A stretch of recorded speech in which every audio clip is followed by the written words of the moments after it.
আসসালামু আলাইকুম। এটিএন বাংলা সংবাদে সবাইকে স্বাগত জানাচ্ছি। আমি নাইম ফাথু মুবিন। শুরুতে বিআরবি কেবলস সংবাদ শিরোনাম। ডিজিএফআইয়ের সাবেক প্রধান সাইফুল আলমের বাসা থেকে ২.৫ কোটি টাকা জব্দ। মামলা ও গ্রেপ্তারের বিষয়ে মুখ খুলতে নারাজ দুদক মুখপাত্র।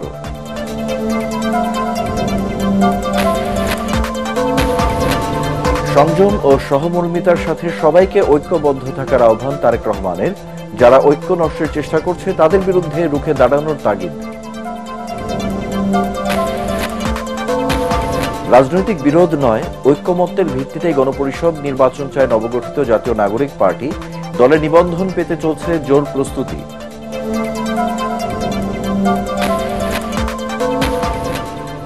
সুষ্ঠু ও গ্রহণযোগ্য নির্বাচনের জন্য রাজনৈতিক দলগুলোকেও দায়িত্ব নিতে হবে।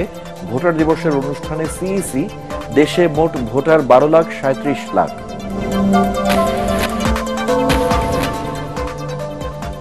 এবং রোজার প্রথম দিনেই জমজমাট ইফতারের বাজার। কাঁচামালের দাম চড়া, ভোজ্য তেল কারসাজিতে জড়িতদের বিরুদ্ধে ব্যবস্থার হুঁশিয়ারি ভোক্তার ডিজির। শুনছেন বিআরবি কেবল সংবাদ শিরোনাম, এবারে বিস্তারিত। ডিজিএফআইয়ের সাবেক প্রধান সাইফুল আলমের বাসা থেকে প্রায় ২.৫ কোটি টাকা জব্দ করেছে দুর্নীতি দমন কমিশন। গত বৃহস্পতিবার সাবেক এই সেনা কর্মকর্তার ঢাকা সেনানিবাসের বাসা থেকে এসব টাকা উদ্ধার করা হলেও আজ তা প্রকাশ করে কমিশন। তবে সাইফুল আলমের বিরুদ্ধে মামলা কিংবা তাকে গ্রেপ্তারের বিষয়ে মুখ খোলেননি দুদক মুখপাত্র আক্তার হোসেন। রিপোর্ট মাহবুব কবির চপলের। দুদকের প্রধান কার্যালয়ে হঠাৎ দুটি ট্রাঙ্ক গাড়িতে তোলা হয়, সাথে সাথেই গণমাধ্যমের ক্যামেরা হাজির। কি আছে ট্রাঙ্ক দুটিতে? পরে জানা যায় এগুলোতে আছে প্রায় ২.৫ কোটি টাকা, যা গত বৃহস্পতিবার ডিজিএফআইয়ের সাবেক প্রধান অবসরপ্রাপ্ত লেফটেন্যান্ট জেনারেল সাইফুল আলমের ঢাকা সেনানিবাসের বাসা থেকে জব্দ করে দুদক। তবে ঘটনার প্রকাশ নিয়ে চলে নাটকীয়তা। সাংবাদিকদের প্রশ্নের জবাবে তা স্বীকার করেন দুদকের মুখপাত্র আক্তার হোসেন। লেফটেন্যান্ট জেনারেল সাইফুল আলম সাবেক ডিজিএফআই প্রধান বিরুদ্ধে একটি অভিযোগ অনুসন্ধানাধীন ছিল। সেই অভিযোগ অনুসন্ধানকালে তার ক্যান্টনমেন্টস্থ বাসায় গোয়েন্দা সংস্থার বিভিন্ন পর্যায়ে কর্মকর্তা, আমাদের অনুসন্ধান দল এবং যৌথ বাহিনীর সবাই উপস্থিতিতে অভিযানে 2,85,00,000 টাকারও বেশি অর্থ পাওয়া যায়। অবসরপ্রাপ্ত এই সেনা কর্মকর্তার বাসা থেকে উদ্ধার হওয়া টাকা নিয়ে কেন এত নাটকীয়তা? তাকে গ্রেফতার বা মামলা হয়েছে কিনা, এসব প্রশ্ন এড়িয়ে যান দুদকের মুখপাত্র। কঠিন প্রশ্ন, সহজ করে উত্তর দেন। বিষয়টা আমরা জেনেছি পরে। আমি যখন জেনেছি আমি আপনাদেরকে অবহিত করেছি। অনেক সংবাদ বিভিন্ন মাধ্যমে আসে, আমি নিজে বিষয়টা নিশ্চিত না হয়ে পড়ে আমি বলতে পারি না। আপনাদেরকে অনেক ধন্যবাদ। পরে উদ্ধার হওয়া ২.৫ কোটি টাকা আদালতে জমা দেওয়া হয়।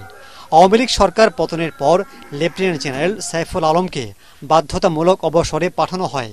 পরে তার পরিবারের ব্যাংক অ্যাকাউন্ট স্থগিতের নির্দেশ দেয় Bangladesh financial intelligence unit BFIU। অভিযোগ পাবার পর অনুসন্ধান শুরু করে দুদক। মাহবুব কবির চপল, এটিএন বাংলা, ঢাকা।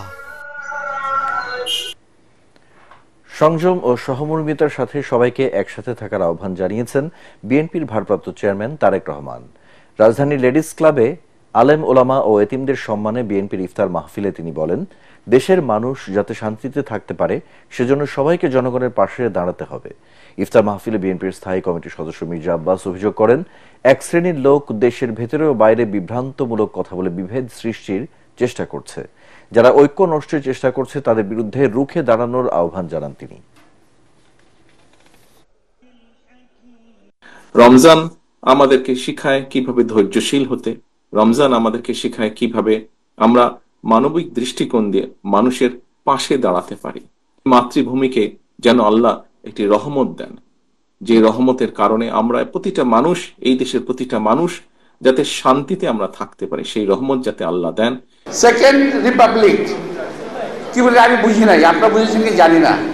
অর্থাৎ একটা উশিলা ধরে, একটা বিশেষ উশিলা ধরে জাতির মধ্যে বিভেদ সৃষ্টি করার চেষ্টা চলছে। দয়া করে আপনারা খেয়াল রাখবেন।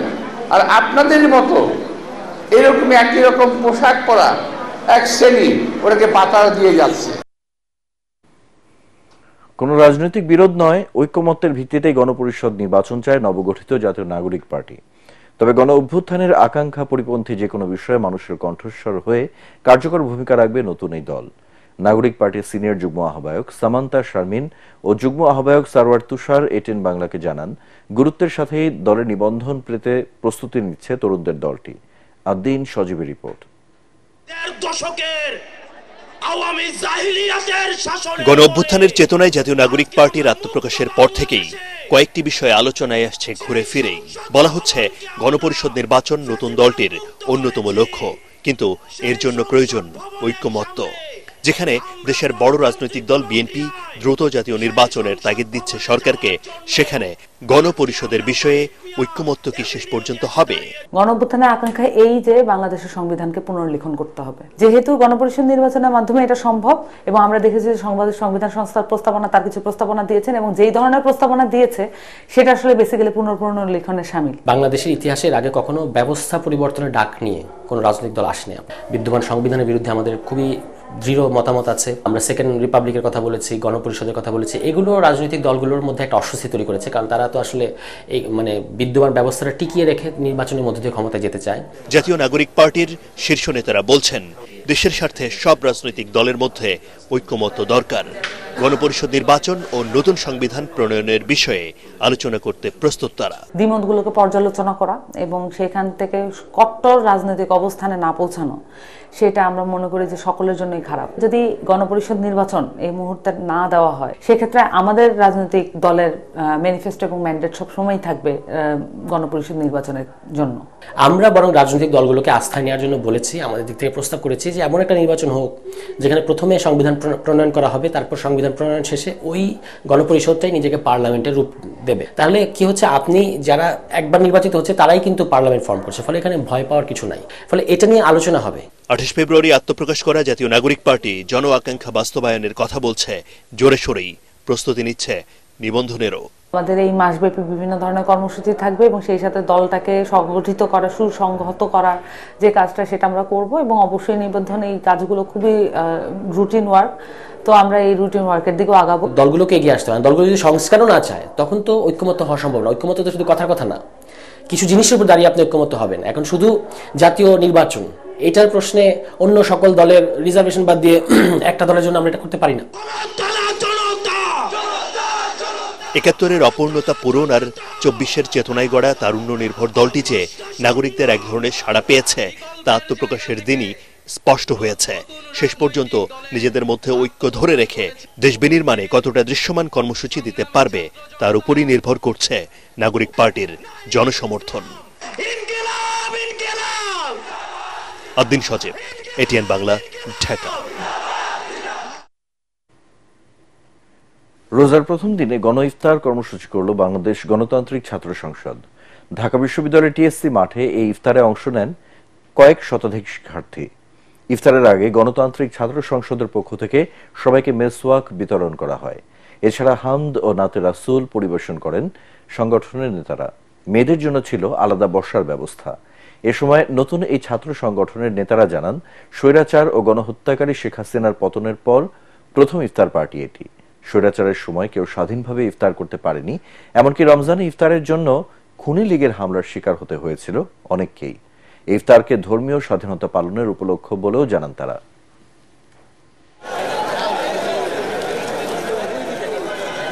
স্বৈরাচার মুক্ত বাংলাদেশে আমরা স্বৈরাচার মুক্ত টিএসসিতে আমরা প্রথম রমজান এই উপলক্ষে আমরা গণ ইফতার কর্মসূচির গ্রহণ করেছি। ক্যাম্পাসগুলোতে ইসলামিক কোনো আয়োজন করলে এখানে ছাত্রলীগ হামলা করতো, বাধা দিত।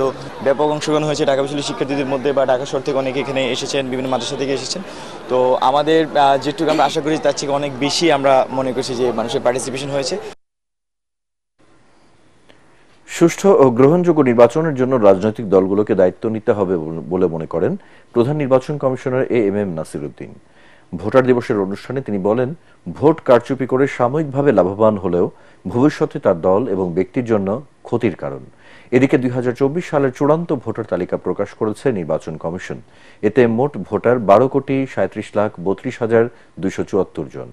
আগের চেয়ে বেড়েছে ১.৫% মতো। বিস্তারিত জানাচ্ছেন রাসনা দাস। তোমার আমার বাংলাদেশে ভোট দেব মিলেমিশে, এই প্রতিপাদ্যে দেশে সপ্তমবারের মতো পালন করা হয় জাতীয় ভোটার দিবস। আগারগাঁওয়ে নির্বাচন ভবনে আয়োজিত অনুষ্ঠানে জুলাই আগস্টের অভ্যুত্থানে অংশ নেওয়া ১৩ জন আহত নতুন ভোটারকে দেওয়া হয় জাতীয় পরিচয়পত্র। অনুষ্ঠানে সহিংসতা মুক্ত ও সুষ্ঠু ও নিরপেক্ষ নির্বাচন আয়োজনে প্রতিশ্রুতির কথা তুলে ধরেন নির্বাচন কমিশনাররা। বলেন, নির্বাচনী অপরাধের দায় এড়াতে পারবে না নির্বাচন কমিশনও। যে নির্বাচনগুলো হয়েছে, যেহেতু নির্বাচন কমিশন একটি স্বাধীন কমিশন, সাংবিধানিক প্রতিষ্ঠান, আমি মনে করি এর গুরু দায়ভার নির্বাচন কমিশনের।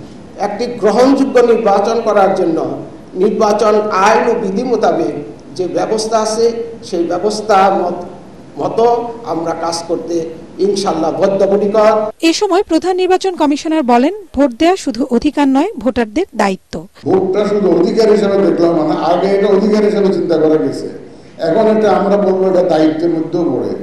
সিইসি জানান, রাজনৈতিক দলগুলোর বিপরীতমুখী বক্তব্যে চিন্তিত নন কমিশন, তবে রাজনৈতিক দলগুলোকে নিজেদের দায়বদ্ধতার কথা স্মরণ করিয়ে দেন তিনি। ইতিহাস সাক্ষ্য দেয়, ইলেকশন ইঞ্জিনিয়ারিং করে, ভোট সন্ত্রাস করে আপাত দৃষ্টিতে জেতা যায়, কিন্তু আখেরে নিজের জন্য, দলের জন্য, দেশের জন্য সর্বনাশ ডেকে আনতে হয়। ভোটার দিবসের চূড়ান্ত ভোটার তালিকা প্রকাশ করে নির্বাচন কমিশন। জানানো হয়, বর্তমানে দেশে মোট ভোটার সংখ্যা 12,37,32,274 জন। এর মধ্যে নারী ভোটার 6,03,79,665 জন, পুরুষ ভোটারের সংখ্যা 6,33,61,615 জন এবং হিজড়া ভোটারের সংখ্যা 994 জন। যদিও প্রত্যাশিতভাবে নতুন ভোটারের অন্তর্ভুক্তি না হওয়ায় এবং মৃত ভোটার বাদ না যাওয়ায় এই তালিকায় সংযুক্তি চলবে জুন পর্যন্ত। এর আগে সকালে আগারগাঁওয়ে নির্বাচন কমিশন ভবনের সামনে জাতিকে অবাধ সুষ্ঠু নির্বাচন উপহার দেওয়ার প্রতিশ্রুতি দিয়ে জাতীয় ভোটার দিবসের কার্যক্রম উদ্বোধন করেন প্রধান নির্বাচন commissioner AMM Nasir Uddin. Rasna Das, ATN Bangla, Dhaka. এবছর বিতর্কিতদের দেয়া হচ্ছে না স্বাধীনতা পুরস্কার। দেশ ও জাতির জন্য গুরুত্বপূর্ণ অবদান রেখেছেন এমন ব্যক্তি ও প্রতিষ্ঠানকে দেয়া হবে এই পুরস্কার, তবে এই সংখ্যা 10-এর কম হবে।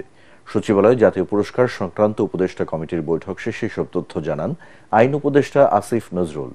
তিনি বলেন, আগে স্বাধীনতা পুরস্কার নিয়ে অনেক বিতর্ক হয়েছে, এমনকি র্যাবের মতো প্রতিষ্ঠানকেও দেয়া হয়েছে এই পুরস্কার। এবার নাম দেখে নয়, কর্ম দেখে পুরস্কার দেয়া হবে বলে জানান শিক্ষা উপদেষ্টা, যাতে বিভিন্ন শ্রেণী পেশার মানুষ উদ্বুদ্ধ হয়।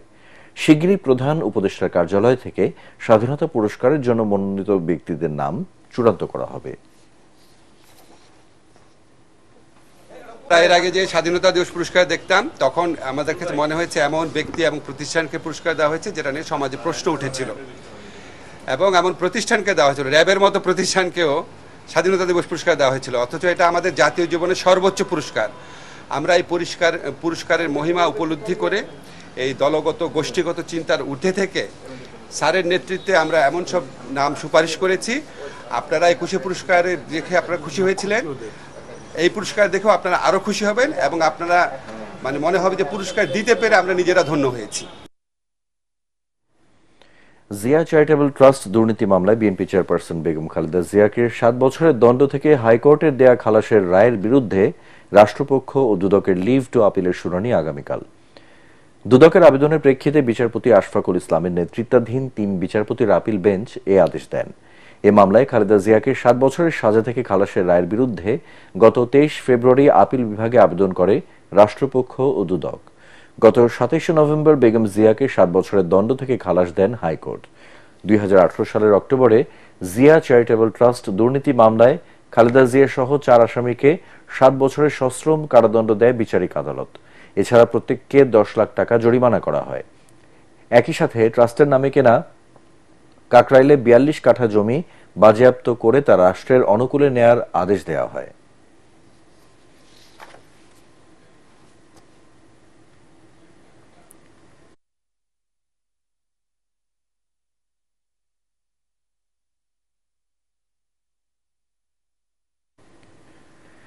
জুলাই আন্দোলনে রংপুরে আবু সাইদ হত্যার ঘটনায় মানবতা বিরোধী অপরাধের মামলার তদন্ত প্রতিবেদন আগামী 9 এপ্রিলের মধ্যে জমা দেওয়া হবে বলে জানিয়েছেন চিফ প্রসিকিউটর তাজুল ইসলাম।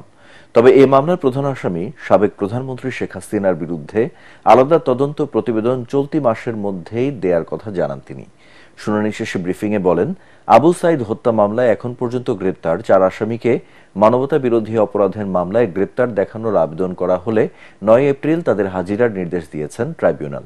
আসামিরা হলেন বেগম রোকেয়া বিশ্ববিদ্যালয়ের সাবেক প্রক্টর শরীফুল ইসলাম, ছাত্রলীগের সাধারণ সম্পাদক ইমরান চৌধুরী আকাশ, পুলিশের এসআই আমির আলী এবং কনস্টেবল সুজন চন্দ্র রায়। বৈষম্য বিরোধী ছাত্র আন্দোলনে 16 জুলাই প্রথম শহীদ হন ওই বিশ্ববিদ্যালয়ের শিক্ষার্থী আবু সাইদ সহ 6 জন। প্রধান আসামি শেখ হাসিনা সহ তার নির্দেশেই গোটা বাংলাদেশ জুড়ে এই অপরাধ সংগঠিত হয় এবং গ্রাউন্ড লেভেলে যে সমস্ত অফিসাররা এই মামলার ঘটনার সংগঠিত করে তাদেরকে সহ 9 এপ্রিলের মধ্যে আশা করছি আমরা তদন্ত রিপোর্ট দাখিল করতে সক্ষম হব। মোট আসামি কত হবে সেটা তদন্ত রিপোর্ট যখন আমরা পাবো তখন বলা যাবে। এখন পর্যন্ত আমরা 4 জনকে এই মামলার অভিযুক্ত হিসাবে আজকে কোর্টের কাছ থেকে আদেশ পেয়েছি। বছর ঘুরে আবারও এসেছে পবিত্র মাহে রমজান। প্রথম দিনেই জমে উঠেছে রাজধানীর ইফতারের বাজার। বিশেষ করে পুরান ঢাকার ঐতিহ্যবাহী ইফতারের প্রতি আকর্ষণ বেশি ক্রেতাদের। পছন্দের ইফতার সামগ্রী কিনতে দুপুর থেকেই সেখানে ছিল মানুষের উপচে পড়া ভিড়। মনির হোসেন তপুর রিপোর্ট।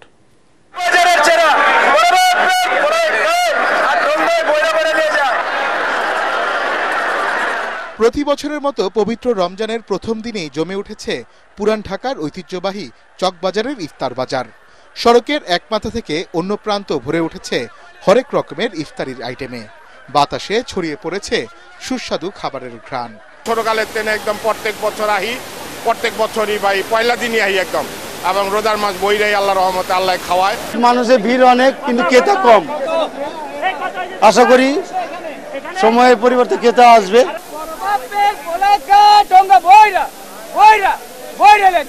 ইতিহাস বলে ঢাকার এই এলাকার ইফতারের এমন ঐতিহ্য 4 শতাব্দীর। আদিকালে এখানে ইফতার করাকে বলা হতো রোজা খোলাই। মোগল আমল থেকে এখানে আমার দাদা বাবারা এখান থেকে ইফতার নিয়েছে, প্রজন্ম পর প্রজন্ম আমরা ধারাবাহিকভাবে এখান থেকে ইফতার নিতে আসি। তো ওদের আগ্রহে 11 মাস অপেক্ষা করেছে। বাড়ির মহিলারা বসে আছেন, মা এবং আমার গিন্নি বড় বাবার পোলা খাবে। এটা ঐতিহ্য চকবাজারের আজকা থেকে না, ওই ব্রিটিশ আমল থেকেই প্রতি বছর একটা বড় আয়োজন হয় আর কি। ঐতিহ্যবাহী ইফতার আইটেমগুলো এখনো বিক্রি হচ্ছে এই বাজারে। এটা খাসির লেগ রোস্ট 800 টাকা পার পিস, বড় বাপের পোলা 800 টাকা কেজি, খাসির সুতি কাবাব 1200 টাকা কেজি, গরু 1000 টাকা কেজি, মুরগি 350 টাকা, কোয়েল পাখি 80 টাকা, আপনার দুধ নান আছে 100 টাকা পিস।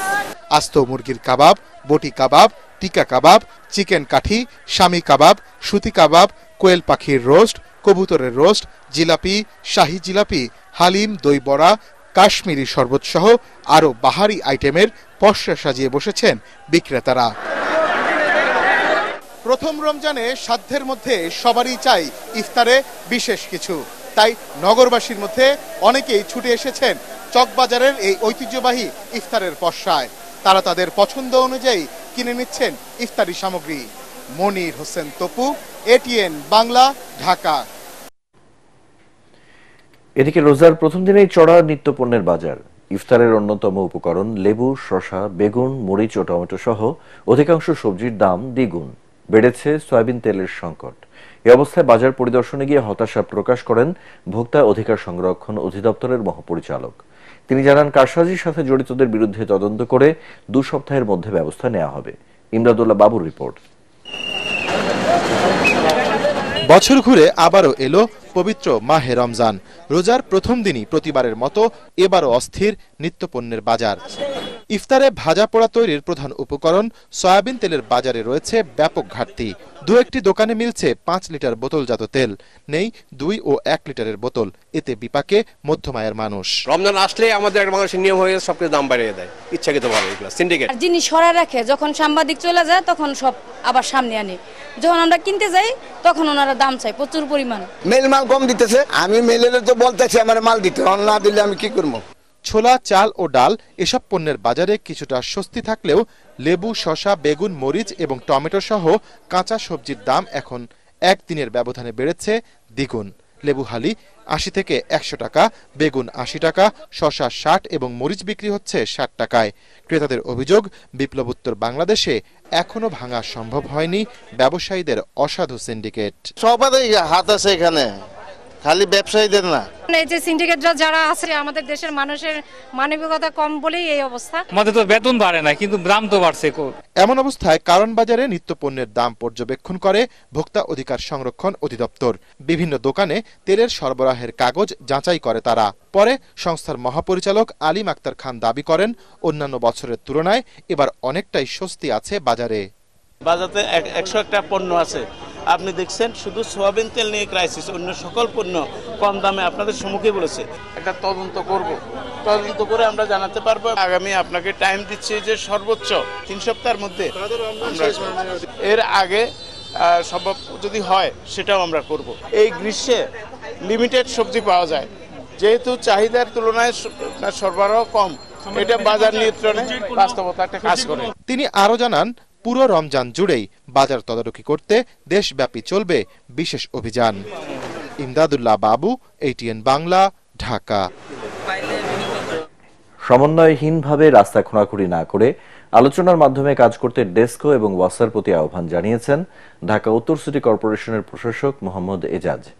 রাজধানীর উত্তরখানে উন্নয়ন কাজ পরিদর্শন শেষে তিনি একথা জানান।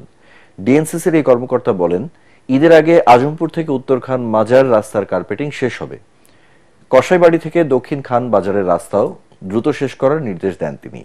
খুব শীঘ্রই সুতিভোলা খাল উদ্ধারে ডিএনসিসি অভিযান চালাবে বলে জানান সংস্থাটির প্রশাসক।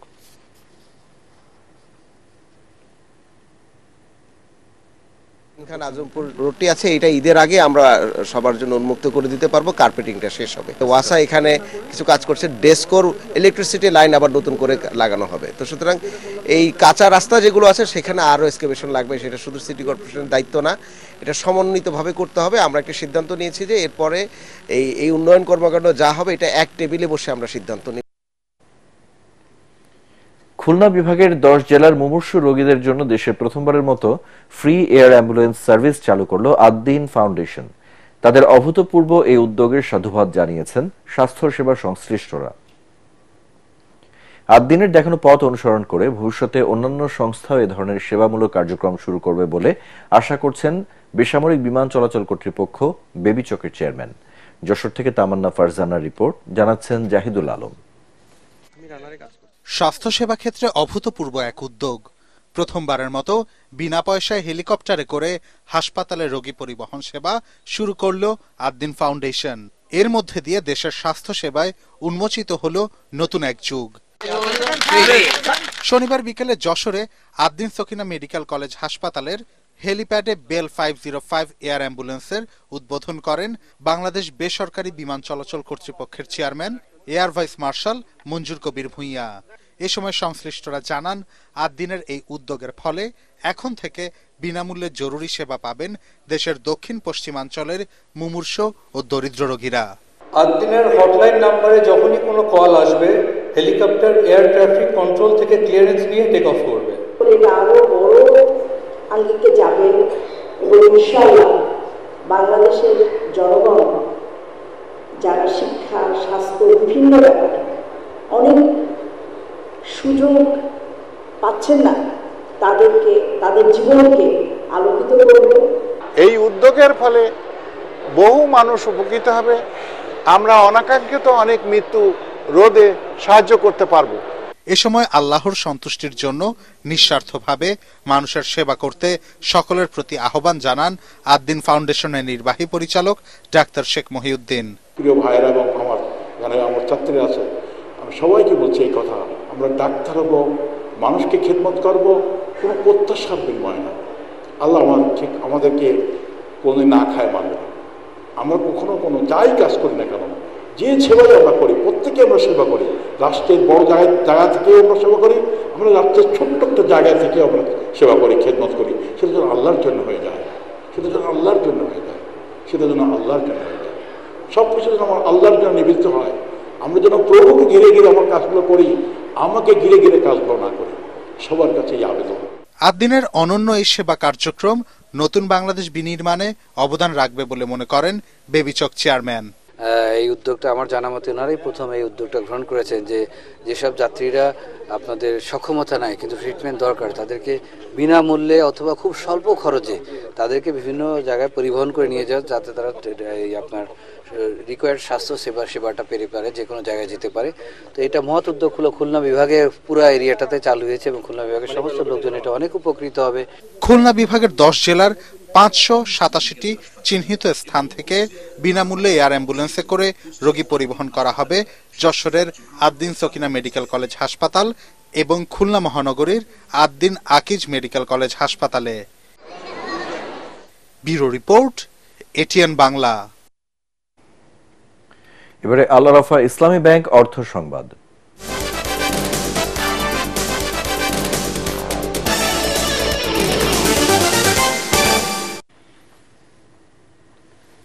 বিদায়ী ফেব্রুয়ারি মাসে দেশে রেমিটেন্স এসেছে 2,528 মিলিয়ন মার্কিন ডলার, যা গত বছরের একই সময়ের তুলনায় 25% বেশি। বাংলাদেশ ব্যাংকের পরিসংখ্যান অনুযায়ী 2024 সালের ফেব্রুয়ারিতে রেমিটেন্স প্রবাহ ছিল 2,022 মিলিয়ন ডলার। 2024 থেকে 25 অর্থ বছরের জুলাই 2024 থেকে ফেব্রুয়ারি 2025 পর্যন্ত মোট প্রবাসী আয় দাঁড়িয়েছে 18,490 মিলিয়ন ডলার, যা আগের অর্থ বছরের একই সময়ের তুলনায় 23.8% বেশি। 2023 থেকে 24 অর্থ বছরের একই সময়ে রেমিটেন্স প্রবাহ ছিল 14,935 মিলিয়ন ডলার। বিশ্লেষকদের মতে সরকারের বিভিন্ন নীতিগত সহায়তা, প্রবাসী আয়ের আনুষ্ঠানিক চ্যানেলে আসার হার বৃদ্ধি এবং শ্রম বাজার সম্প্রসারণের ফলে রেমিটেন্স প্রবাহে এই ইতিবাচক প্রবৃদ্ধি দেখা যাচ্ছে। দেশের বৈদেশিক মুদ্রার রিজার্ভ বৃদ্ধির জন্য এটি অত্যন্ত গুরুত্বপূর্ণ ভূমিকা বলেও মনে করেন তারা। রমজান মাস জুড়ে ইফতার ও ডিনারে স্বাস্থ্যকর খাবার নিয়ে উৎসবের আয়োজন করেছে রাজধানীর ইন্টারকন্টিনেন্টাল হোটেল। আয়োজনে বৃহস্পতিবার ও শুক্রবার থাকবে বুফে সেহরি সহ মুখরোচক সব খাবার। গরুর মাংস, মাটন, চিকেন, চিংড়ি, ভেজিটেবলের নানা পদের বিরিয়ানির সাথে অতিথিরা উপভোগ করতে পারবেন মধ্যপ্রাচ্য ও ভারতীয় কাবাব, তন্দুরি, হালিম, নেহারি, মিষ্টি ও পানীয়। বুফে ইফতার এবং ডিনারের দাম জনপ্রতি 9,500 টাকা এবং বুফে সেহরিতে 6,000 টাকার সাথে আছে এক্সক্লুসিভ ব্যাংক কার্ড অফারের সুবিধা।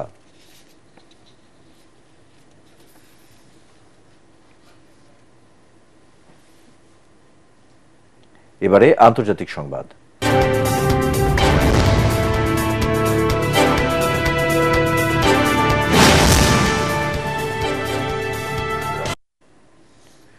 পবিত্র মাহে রমজানেও ফিলিস্তিনের অবরুদ্ধ গাজা উপত্যকায় সব ধরনের পণ্য প্রবেশ বন্ধ করে দিয়েছে দখলদার ইসরায়েল।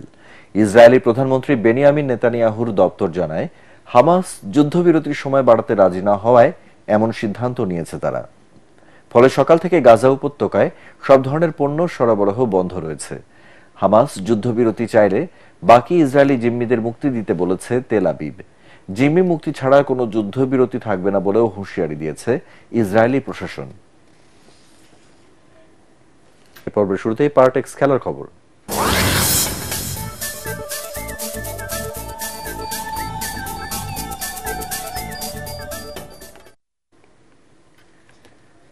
এশিয়ান নারী কাবাডি চ্যাম্পিয়নশিপে বাংলাদেশের লক্ষ্য অন্তত ব্রোঞ্জ পদক জেতা। 2005 সালে অভিষেক আসরে ব্রোঞ্জ জয়ের পর আর কোনোবারই পদক জেতেনি লাল সবুজ দলের প্রতিনিধিরা। ধানমন্ডি মহিলা ক্রীড়া কমপ্লেক্সে অনুশীলন শেষে নিজেদের লক্ষ্যের কথা বলেন কোচ শাহনাজ পারভিন মালেকা। ইরানের রাজধানী তেহরানের পারদিস শহরে 4 থেকে 9 মার্চ অনুষ্ঠিত হবে এই প্রতিযোগিতা।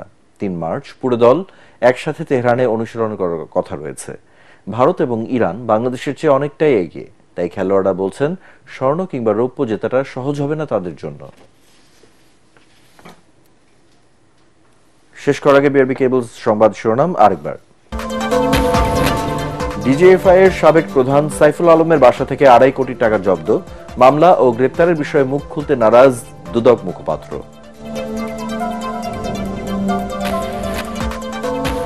সংযম ও সহমর্মিতার সাথে সবাইকে ঐক্যবদ্ধ থাকার আহ্বান তারেক রহমানের। যারা ঐক্য নষ্টের চেষ্টা করছে তাদের বিরুদ্ধে রুখে দাঁড়ানোর তাগিদ। রাজনৈতিক বিরোধ নয়, ঐক্যমত্যের ভিত্তিতে গণপরিষদ নির্বাচন চায় নবগঠিত জাতীয় নাগরিক পার্টি। দলের নিবন্ধন পেতে চলছে জোর প্রস্তুতি। সুষ্ঠু ও গ্রহণযোগ্য নির্বাচনের জন্য রাজনৈতিক দলগুলোকেও দায়িত্ব নিতে হবে। ভোটার দিবসের অনুষ্ঠানে সিইসি দেশে মোট ভোটার 12,37,00,000। এবং রোজার প্রথম দিনেই জমজমাট ইফতারের বাজার, কাঁচামালের চড়া দাম, ভোজ্য তেল কারসাজিতে জড়িতদের বিরুদ্ধে ব্যবস্থার হুঁশিয়ারি ভোক্তার ডিজির।